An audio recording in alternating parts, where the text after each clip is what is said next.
Welcome to Business Matters. I'm Roger Hearing. US sales of toys dropped by almost 10% in a decade. So what are American children doing with their time, and does play matter anyway? Play, as we all know, is so important, particularly free play, because free play builds democracy. It teaches children to make rules and enforce them and judge them. Now, toys aren't what they used to be. Well, anyone over 30 will tell you that. But toys also aren't selling like they used to. In an interview with the Wall Street Journal, the Lego CEO, Jürgen Vig Knudstorp, said his company was doing pretty well globally, but in the US, he said, overall toy sales over the last decade were down 9%. Without Lego, he said, it would be 16%. Pretty surprising figures. Well, I caught up with Richard Gottlieb. He's head of the group Global Toy Experts, and I said, is the decline really that bad? I can't speak to that exact number, but I would say that it is accurate in that the toy industry has been in a gentle decline, really over the last 20 years. You know, every once in a while the industry will get a little pop-up, but in general it's been declining. Why do you think it would be that children are getting fewer toys? Well, I think that for the first time in history, we probably have more play product available than there is demand. If you consider all the apps, I mean, there's hundreds of thousands of apps. There's video games.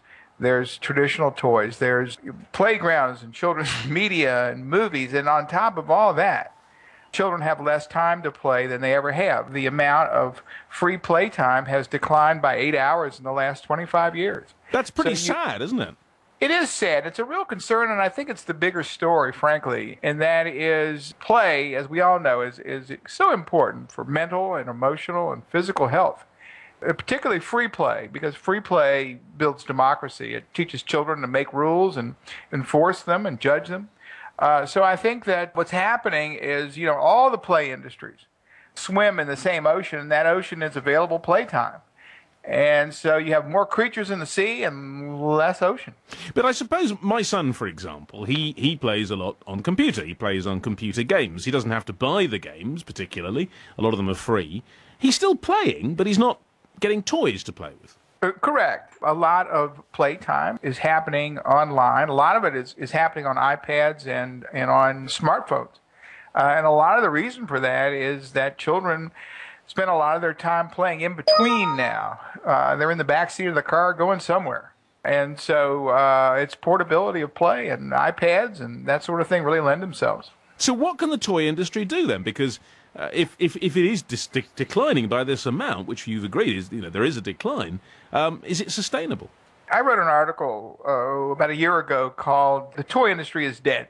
And the point of the article was that the toy industry may be dead, but the play industry is alive, and that there is no toy industry anymore, that we all compete in the play industry, and that includes anybody who really sells playtime. And so the toy industry needs to avoid going the way of the railroads, who thought they were in the railroad business when they were in the transportation business. So I'm interested in the distinction there. So, I mean, what else is there then apart from toys? What else is in the play industry?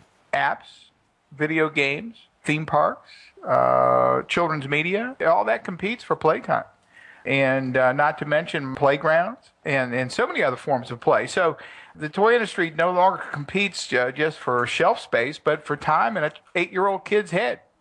Do you think the big companies have taken this lesson on board, though? I mean, are they still trying to bring out that big toy that will always sell, or are they thinking more widely?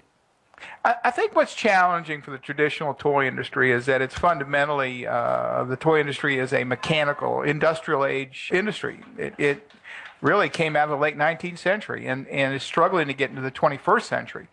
So it's companies like Activision with its Skylanders and Disney with Disney Infinity that are really getting a jump ahead of the rest of the toy industry, because they're not having as much of a challenge in understanding the business models, and also I think just a little bit of anxiety on the part of traditional toy makers about digital. I'm not sure they totally understand it.